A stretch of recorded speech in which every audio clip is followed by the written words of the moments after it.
All right. Good evening, everyone. And thanks to those of us. Good evening. I should let you respond. Thanks to those of us who are watching this later on our YouTube channel for Tulsa Center for Spiritual Living. We appreciate you dropping. Chris, thank you for that magnificent music. Now, I had to just mouth the words, though, because I couldn't, it was way too high for me. So, but I felt like I was singing, right? And like, who is this Jesus person and all the hubbub this time of year? But, you know, in all seriousness, it really brought these songs just take me back to a time, even though I don't necessarily identify with every word but the feeling tone of the music of Christmas, I think was really, really helpful.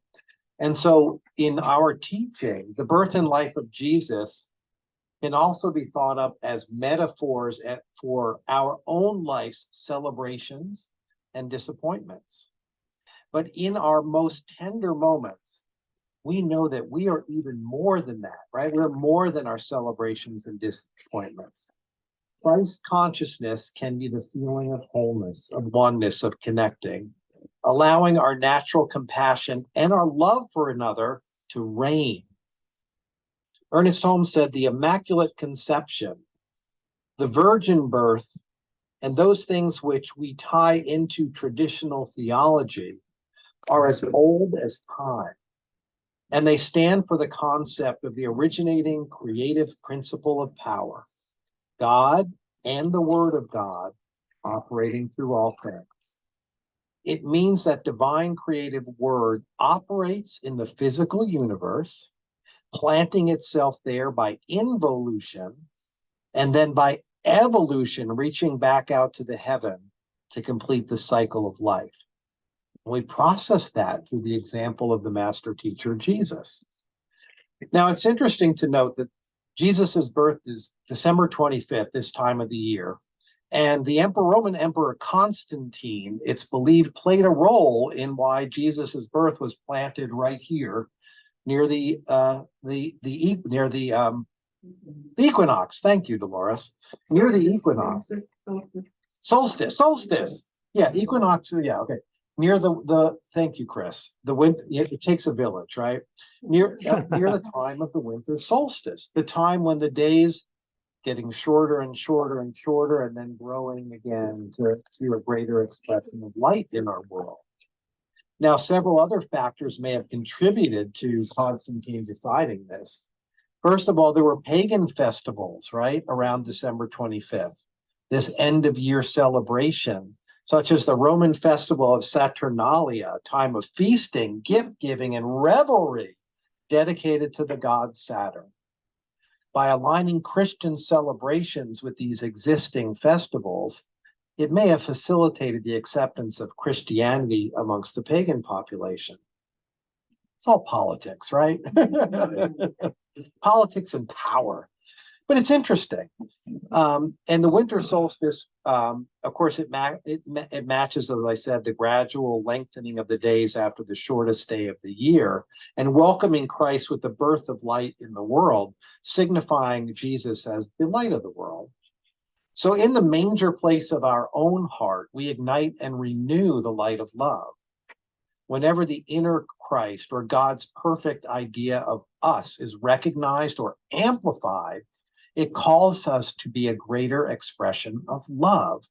Why? Because of the nature of God's perfect idea of us. We are called to love even as I have loved you, as Jesus said.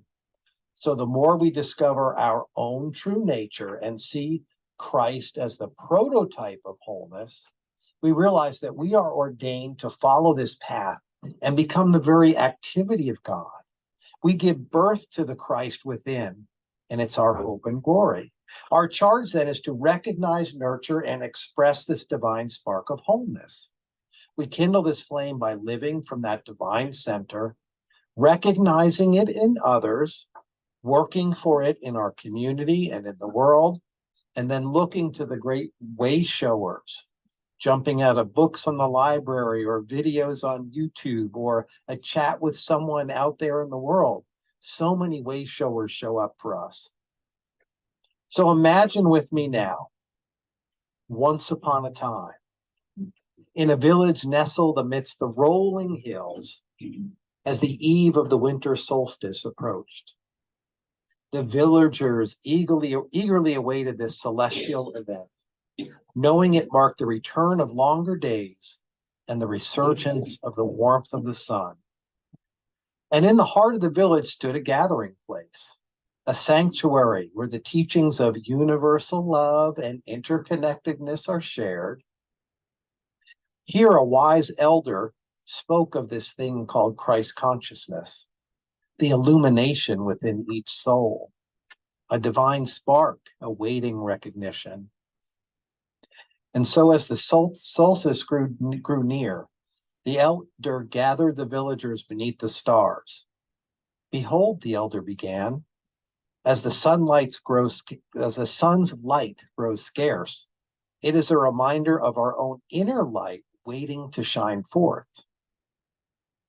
Ernest Holmes spoke of this when he said, "The Christ spirit within me, the one divine reality, illuminates my path and leads me to a greater understanding of eternal truth." And so the villagers listened intently, their hearts open to the teachings of unity and love. They kindled a bonfire, symbolizing the light within themselves and the universe's perpetual cycle of renewal. And around the flames, they shared stories of compassion and acts of kindness, each a tale testament to the Christ consciousness within. As the solstice dawned, a hush fell upon the village. The first rays of sunlight pierced the horizon, casting a golden hue across the land. The elder raised their hands toward the sky and uttered a prayer. May this dawn awaken the Christ consciousness in every heart. May it ignite the flames of love and compassion and unity within us all. And as the sun graces us with its returning light, let us be reminded of our own inner radiance, shining brightly for the world to see. And in that moment, the villagers felt a stirring within, a sense of interconnectedness, a realization that the light of Christ consciousness dwelled not only in the heavens, but within each one of you. A guiding force leading them towards understanding, empathy, and love. And so throughout the year, they carried this realization within, nurturing it how? With acts of kindness, understanding, and unity. And each solstice, as the earth made its trek around the world, around the sun, not around the world, it became a celebration not just of the sun's return, but the awakening of our own inner light. That reminder, the Christ consciousness then illuminated their paths and bound them together in this tapestry of shared humanity. Once upon a time. I love that story. Like, it just made me feel like it was you, it was me. It's our community. And I remember how I felt when the time changed, and suddenly it's really dark at 4 o'clock in the afternoon. I kind of like the variety, so I don't complain that much.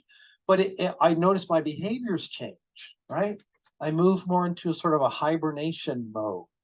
Begin to quiet down and shut down earlier in the night to a more contemplative, inner checking in time, hibernating, right? And then there's this feeling that as the time starts to change, also I notice the day's getting a little longer. So we're acknowledging this shift. This annual cycle is a great reminder for us, right? So Christ is not about just one radical guy who was born a couple millennia ago and roamed the Holy Land. Christ is not the last name of a Galilean woodworker or a stodgy dogma. Christ isn't a formula for saving yourself from eternal damnation, we would say. The Christ is a sweet field of energetic love and law, a gateway through which we can manifest this higher expression of ourselves. Christ is the anointment of wholeness, and Jesus of Nazareth got it. He tapped into the vibration of energetic love and it animated his heart. We are invited to experience that same thing. So how the heck do we get there? Well, we listen to Chris sing a Christmas carol, right? In this beautiful voice that lifts us up.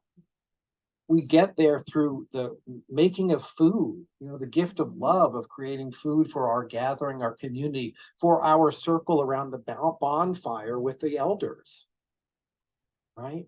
We can also practice this by seeing the world and ourselves through our love lenses. In our thoughts about ourselves, or anyone else for that matter, if it causes us to feel anything other than wonderful, this is an alert that we are not in sync with how loving intelligence or our own inner wisdom perceives us. Give yourself a self-value boost by asking, how does love see me? Think about that for a second. Say that in your mind. How does love see me?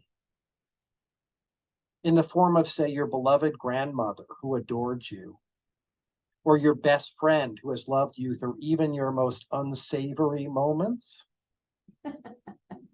a favored saint, an archangel, God, G-O-D, or maybe best yet of all of these things, how does your D-O-G, dog, see you? Right? My dog's kind of a jerk, so I wonder sometimes. But anyway, you get the idea, right?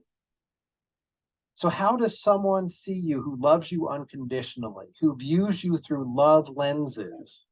Because love lenses, unlike rose-colored glasses, or maybe exactly like rose-colored glasses, give us a true picture of ourselves. Can we see ourselves through the lenses of those who love us unconditionally? Consider the qualities you see in yourself when viewed through these love lenses, and keep the positive momentum and self-value going by turning that description into affirmations, right? I see myself as being a brilliant, creative, fun, intelligent being, because that's what my grandma thought about me. In our teaching, we sometimes practice holding the high watch. In fact, there are some churches in our movement where someone will sit in the back and meditate the whole time, just to, energize the vibration in the room. First timers think it's kind of weird, but I think it's cool. This means holding the truth of someone or a group, a congregation, or all of humanity as being nothing less than perfect, whole and complete emanations of love. And so in this atmosphere of total acceptance and positive regard, people's negative stories often dissipate, replaced by loving truth. Being in this zone allows our light to shine and reminds others of the light that they truly are. This is magic powered by love, the most beautiful kind.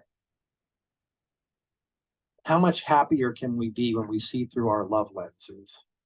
One of the greatest gifts is a higher vantage point where we tend to see life as happening for us instead of to us, moving from responsible, accepting, divine, from victim mentality.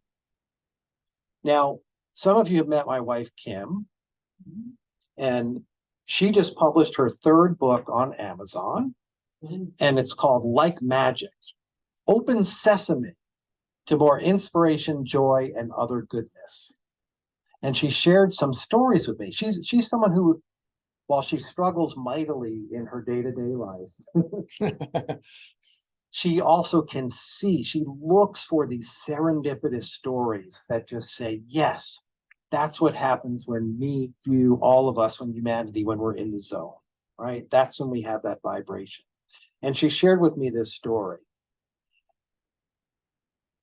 This is Joe.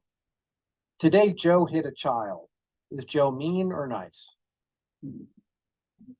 As a research assistant in college, she asked elementary school children this question while showing them a simplistic drawing of a boy with a neutral expression.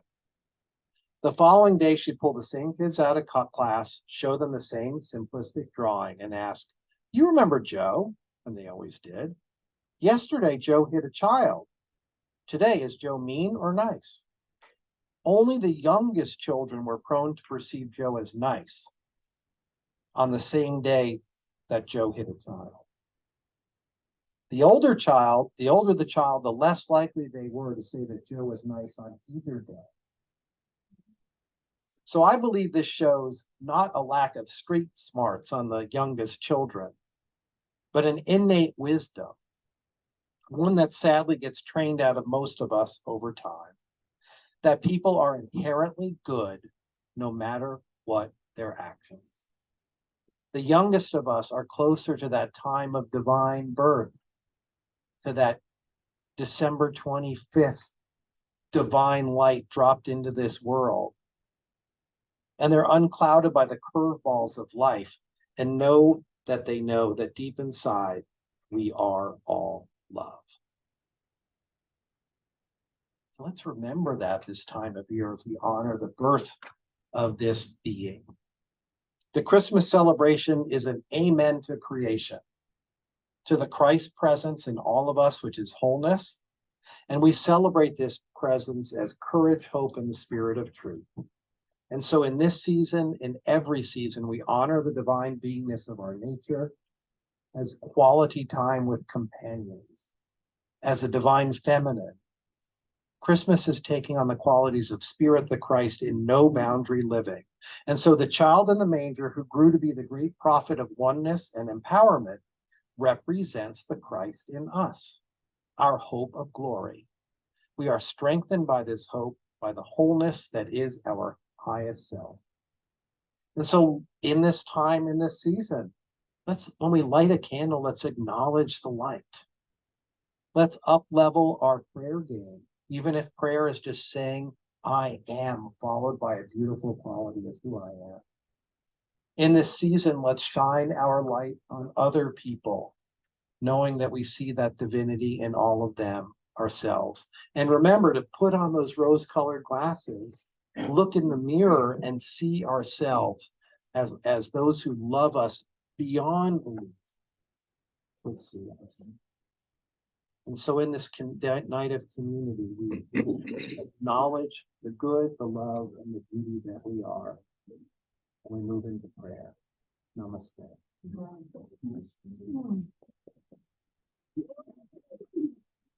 So this